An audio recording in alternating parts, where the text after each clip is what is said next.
often should you change the protective screen out on your welding helmet? Well, as often as you can't see, I guess. It's really dependent on what you do. Because I do a lot of overhead stick, you can see on my helmet, it's real burnt up and bad. This screen's only a month old, so we're gonna go ahead and change now because it's getting hard for me to see.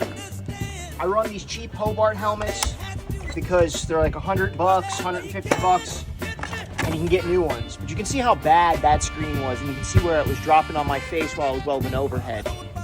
You can see the difference there between the brand new one and the old one. It's like brand new.